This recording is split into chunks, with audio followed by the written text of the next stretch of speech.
parenialisme, ada yang perennialisme, dan itu dua-duanya benar. Untuk memahaminya, maka perennialisme itu diambil atau serumpun dengan akar kata parent, yaitu orang tua. Orang tua itu lazimnya akan memberikan pendidikan atau pengajaran berdasarkan nilai-nilai keluhuran di masa lalu. Jadi perennialisme itu adalah filsafat yang konstruksinya mendasarkan atas nilai-nilai kebijaksanaan dan kebajikan di masa lalu yang dianggap benar. Nah, oleh karenanya, termasuk diantaranya itu dikutip dari beberapa tokoh yang kebetulan waktu itu hidup di zaman Yunani, maka dua tokoh itu menganggap perennialisme ya didasarkan atas nilai-nilai ajaran-ajaran agamanya di masa lalu yang saat itu kebetulan mereka beragama Katolik atau beragama non-Muslim, sehingga nilai-nilainya erat dengan ajaran agama-agama kegerejaan. Sehingga itu tidak bisa disamakan dengan kalau begitu Muhammadiyah atau sekolah-sekolah keagamaan terdeteksi seperti menganut bagaimana keagamaan atau keberagamaan oleh umat Nasrani. Tidak seperti itu ya. Tapi esensi perennialisme atau kurikulum berbasis atau pendekatannya filsafat perennialisme adalah konstruksi atau penyusunan kurikulum yang didasarkan atas kebenaran-kebenaran dan kebajikan-kebajikan di masa lalu yang didasarkan atas nilai-nilai keagamaan dan itu layak diperjuangkan. Maka kalau contohnya pada sekolah-sekolah Muhammadiyah atau pondok pesantren, Muhammadiyah dan pondok pesantren itu memiliki kultur yang khas. Ya, sehingga nilai kesanadan ilmu dari pesantren itu dari kiai ke kiai ke kiai ke kiai ke kiai terus itu dipertahankan. Jadi penafsirannya atau pensyarahannya seperti itu Dimaski. Jadi bukan berarti pesantren dan Muhammadiyah mengacu kepada nilai-nilai keagamaan gereja, tidak. Tapi esensinya adalah Muhammadiyah dan pesantren itu mempertahankan nilai kebajikan, kebenaran, keluhuran yang pernah diwariskan oleh para leluhurnya. Berarti kalau pesantren diwariskan oleh kiainya, kiainya diwariskan oleh kiainya, kiainya terus sampai kepada Nabi Muhammad SAW. Begitupun dengan Muhammadiyah. Jadi tidak boleh parsial ya. Menjelaskan perennialisme itu keywordnya adalah filsafat yang kecenderungannya itu tetap mempertahankan nilai-nilai kebenaran, kebajikan ya, di masa lalu. Jadi apa yang sudah benar di masa lalu, apa yang sudah benar, yang tepat, yang bajik di masa lalu, berdasarkan nilai-nilai keagamaan itu diharapkan tetap dipertahankan. Dan ini nanti juga akan ada pergolakan. Karena memang para tokoh yang datang belakangan tentu akan mengkritisi ini. Oh kayaknya sudah waktunya deh kita berubah. Tapi soal berubah atau tidak, itu soal nanti pilihan. Tapi yang jelas perennialisme itu seperti itu. Didasarkan atas kebenaran, kebajikan pada masa lalu yang itu disandarkan pada nilai-nilai teologis atau keagamaan. Bahwa para pakar atau dua orang yang tadi disebut di makalah ini, itu kebetulan mereka orang Yunani dan beragama Nasrani, begitu. Bisa dipahami, Dimas Ki? Kalau begitu, pada esensialnya bukan terfokus pada mereka berdua ya, Ustaz, bukan kepada Oh Aristoteles tidak, dan Aquinas. oh tidak, justru karena mereka itu kebetulan pertama pencetus dan mereka lah yang menulis. Jadi kemudian ilmu itu kan berkembang. Jadi kalau ada kitab induk kemudian disarahi, maka esensinya seperti itu. Perennialisme itu mengacu pada kebajikan dan kebenaran di masa lalu yang itu didasarkan atas nilai kebenaran dan kebajikan keagamaan gitu, atau spiritual. Maka sudah tepat contohnya di sekolah Muhammadiyah atau sekolah-sekolah Islam atau pesantren yang memang memiliki kesanadan yang jelas ya. Misalnya pesantren yang besar tuh seperti Lirboyo di Jawa Timur, di Ploso di Jawa Timur, itu masyayikhnya pasti punya guru lagi, di atasnya punya guru lagi sehingga kebenaran kebajikan itu terjaga. Nah, gitu. Kemudian kalau di Jawa Tengah mungkin ada Al Anwar, ada Matole, itu juga gurunya punya sanad, terus itu dipertahankan. Kemudian di Jawa Barat mungkin pesantren yang lebih besar dan seterusnya.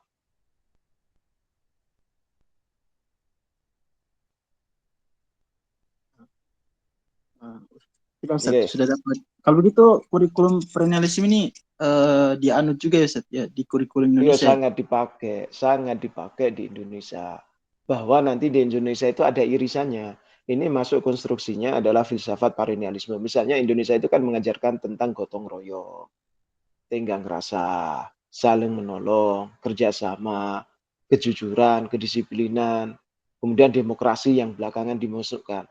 Ini kan terus nanti itu kan dari dulu bangsa Indonesia seperti itu, bangsa yang gemar menolong, kemudian gotong royong, guyup rukun. Itu nilai-nilai kebajikan itu sebetulnya adalah isian dari kurikulum yang berbasis paranialisme. Jadi kurikulum itu konsepnya, tapi isinya itu ya falsafi itu. Nah, makanya ya kalau dianalogikan adalah orang makan nasi sama-sama berasnya, tapi yang satu diambil dari beras yang pulen itu rasanya akan beda, ya.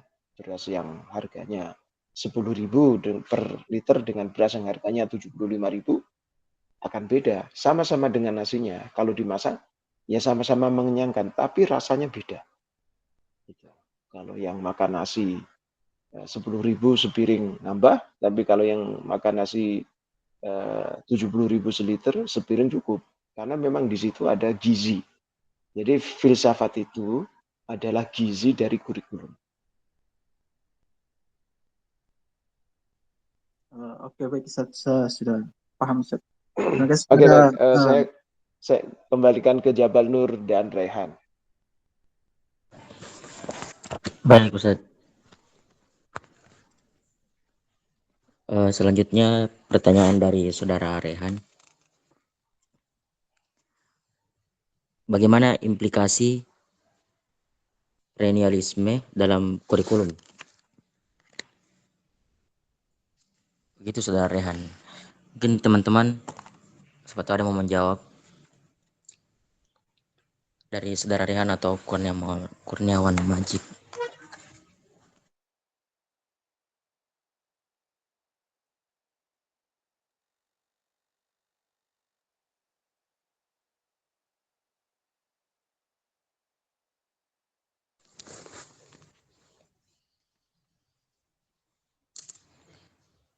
Kalau begitu saya jawab dulu, mungkin nanti bisa dibantu oleh teman-teman dari pemakal yang lain. Jadi implikasi dari perennialisme itu adalah tujuannya adalah yang pertama untuk membantu siswa untuk memperoleh atau merealisasikan kebenaran yang benar. Jadi kayak yang dikatakan Ustadz tadi, untuk mempertahankan nilai-nilai yang terdahulu seperti gotong royong. Kemudian eh, nilai-nilai yang masih kurang itu diperbaharui atau diperbaiki begitu. Jadi apa-apa yang substansi-substansi yang baik di masa lalu, di masa lampau itu dipertahankan, dan kemudian yang masih kurang itu diperbaharui atau diperbaiki. Mungkin begitu saudara Rehan. Bagaimana? Apakah masih ada pertanyaan atau masih membingungkan? Dimohon suaranya. Yonan, kamu bingung atau masih ada pertanyaan?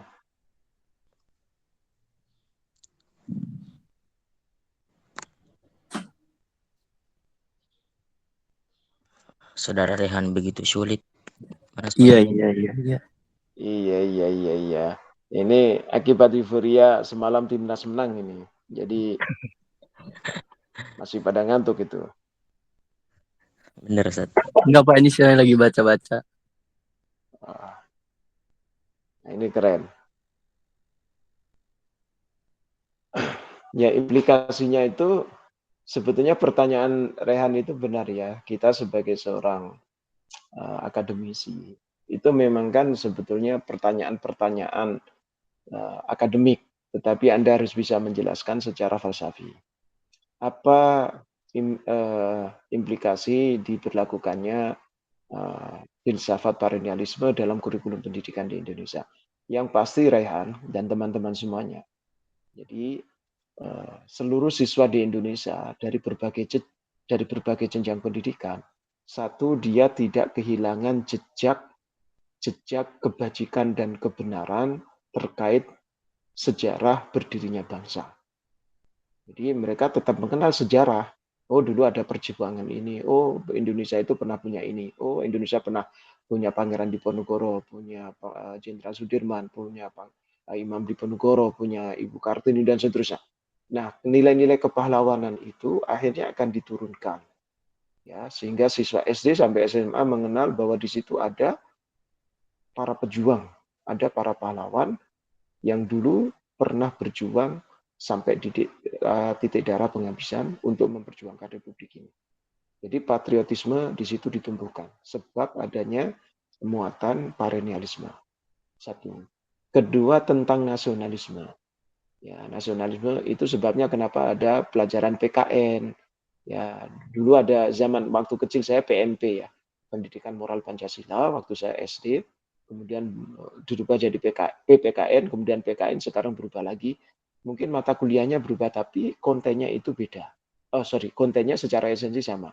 Nah, ini untuk menumbuhkan, menginformasikan dan membangun konstruksi yang kuat pada diri siswa supaya mereka punya rasa nasionalisme tinggi, cinta terhadap tanah air, tegang rasa, dan seterusnya. Jelasnya adalah nilai kebenaran dan kebajikan yang pernah terjadi di negeri ini supaya terjaga dan terawat dengan baik. Kemudian baru didasarkan kalau misalnya subjek kecenderungannya pada PAI ya, kekhususannya pada PAI misalnya, yaitu nilai-nilai Al-Quran dan hadis.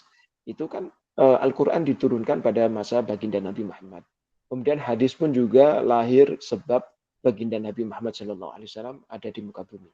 Kemudian hadis itu turun-temurun dari sahabat, kemudian tabi'in, tabi'ut tabi'in, ke salafus soleh, dan seterusnya. Nah, olehnya dengan persanadan seperti itu, maka implikasinya adalah semua siswa di Indonesia asal belajar kepada sekolah yang benar, maka dia akan mengetahui hal-hal itu.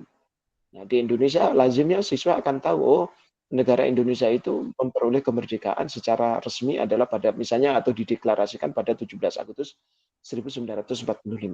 Sampai nanti semua siswa di Indonesia akan tahu meskipun dia tidak mengalami.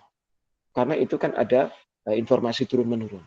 Kemudian sampai nanti siswa-siswi di Indonesia akan tahu, mengenal bahwa Panglima Besar Jenderal Sudirman adalah salah satu pejuang dan pahlawan nasional Indonesia yang berjuang pada masa agresi militer atau penjajahan Jepang dan Belanda. Kemudian Pangeran Diponegoro dan seterusnya. Nah, itu implikasinya, Rehat, saya kira hal-hal itu memang awalnya dianggap sepele. Nah, ini menjadi berbahaya kalau ada oknum-oknum guru atau para akademisi yang menihilismkan atau menisbikan peran besar founding father atau para pejuang negara kita yang seperti itu kemudian dilupakan sebab Indonesia sudah maju. Misalnya Indonesia sudah seperti apalah sampai hari ini sudah mau bikin EKN gitu. Lalu melupakan dharma bakti yang luar biasa dari para pejuang di masa lalu. Nah, itu yang bisa mengawal itu adalah konstruksi kurikulum yang berbasis filsafat perennialisme. Jadi konstruksinya seperti itu, Ryan. Itu adalah implikasinya. Siswa mengenal agama Islam itu dari siapa? Dari Rasulullah. Rasulullah dipandu oleh Allah melalui Al-Quran. Dan itu turun-turun sampai nanti. Meskipun orang itu tidak pernah berjumpa Nabi, mereka akan memiliki pengetahuan itu dan akhirnya melahirkan rasa keimanan. Dan banyak hal ya, keterampilan. Tapi itu sejenisnya seperti itu. Bisa dipahami, Rehan? Bisa, Pak. Oke. Yang lain bisa difahami. Oke, Rehan silakan. Ada lagi. Berarti selain agama Islam boleh menganut aliran perennialisme ya, Pak? Asalkan menjunjung tinggi keabadian Tuhan. Oh, boleh. Yang penting itu bukan konsep ketuhanan ya. Jadi kan spiritnya yang diambil. Jadi konstruksinya yang penting kita tidak menjadi murtad ya. Misalnya kita muslim kemudian menganut dari sisi ketuhanan. Nah, jadi memang filsafat dalam konteks pendidikan itu sudah percabangan dari konstruksi keilmuannya. Jadi bukan ilmu induknya. Ilmu induknya tetap filsafat, tapi kalau sudah masuk filsafat pendidikan berarti ini sudah terjadi pensyarahan. Nah, karena pensarahan, maka spiritnya yang diambil, nah yang lain-lain bisa direformulasikan lagi, ya diolah kembali. Tapi yang secara esensi tidak bertentangan.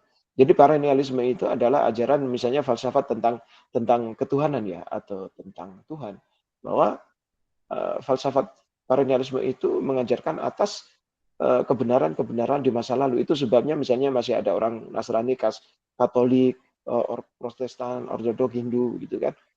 Itu kan memang ajaran-ajaran yang sudah ada pada masa nabi-nabi sebelum Nabi Muhammad.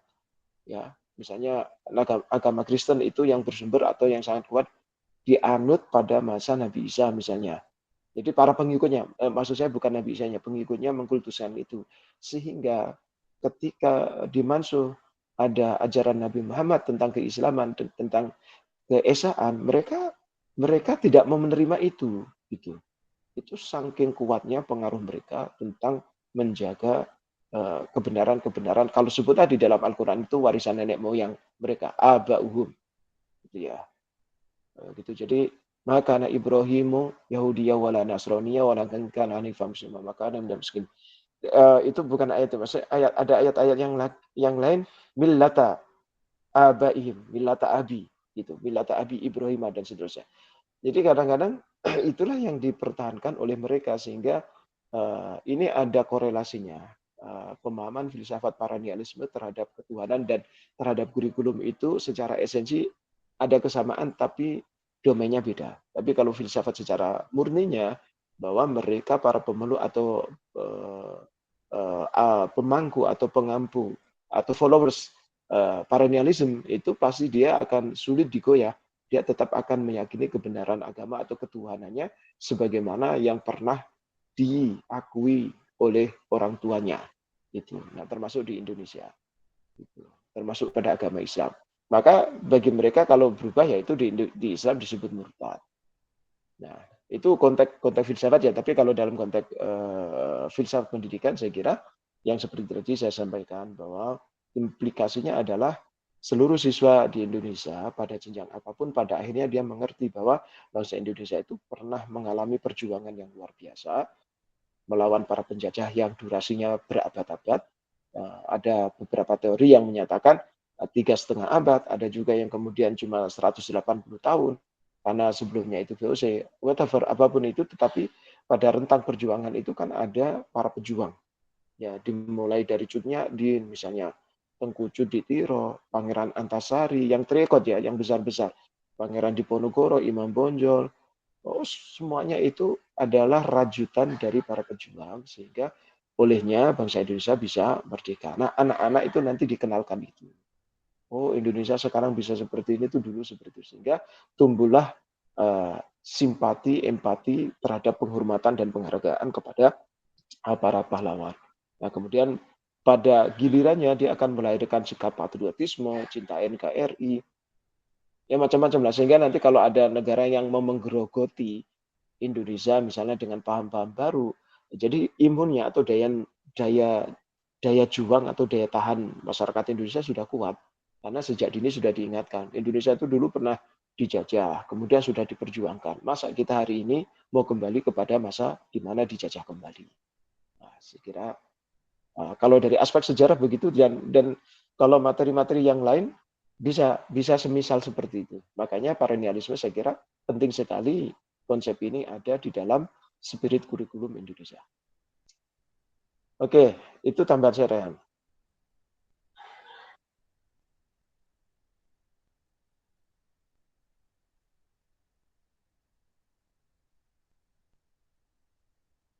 Cukup?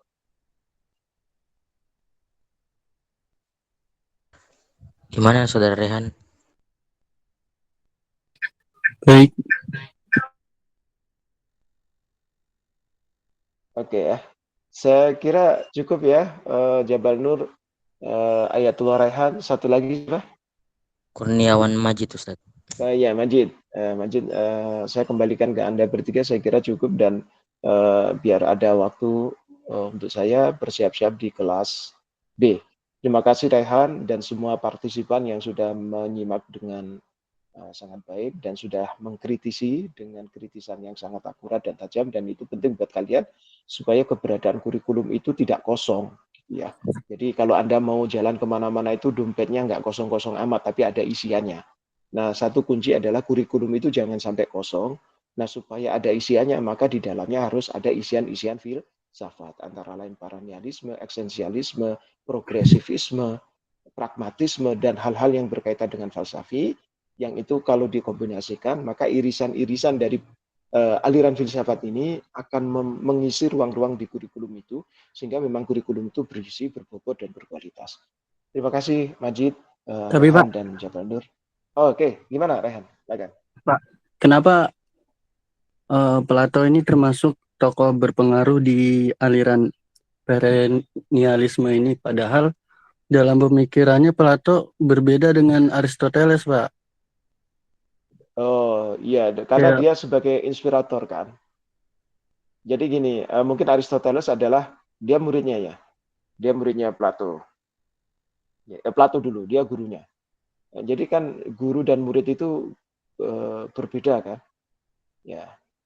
Gitu. Jadi Ibnu Hajar al-Asqalani, Ibnu Hajar al-Haytami itu adalah dua guru yang sangat luar biasa, guru murid yang luar biasa. Tapi mereka punya pandangan yang berbeda di beberapa titik ya, termasuk misalnya Imam Syafi'i dan Imam Ahmad itu adalah guru dan murid, tapi pada posisi-posisi tertentu mereka memiliki perbedaan. Nah, Plato itu dianggap inspirator. Beliaulah yang mencetuskan pada awalnya. Sehingga dia ya sportif kan, secara keilmuan mereka mendapatkan predikat itu. Karena dia sebagai pencetus bahwa akhirnya ada orang yang merevisi atau memperbaiki. Nah, itu. Jadi alasannya itu. Dia adalah orang pertama dalam catatannya yang dicatat ya. Mungkin selain Plato ada lagi tokoh, tapi karena nggak ada buku, nggak ada catatan, maka tidak bisa diklaim gitu ya. Atau klaim itu terlalu narsis ya, tidak bisa ditahbiskan karena dia tidak ada fakta pendukung. Tapi kalau Plato kan naskahnya ada. Gitu Rehan. baik, Pak. Oke, baik, saya kembalikan Jabal Nur, Majid, dan Ayatullah Rehan.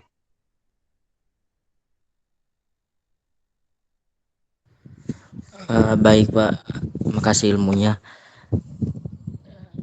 Kami dari kelompok 9 berterima kasih kepada teman-teman yang telah berpartisipasi dalam perkuliahan kali ini.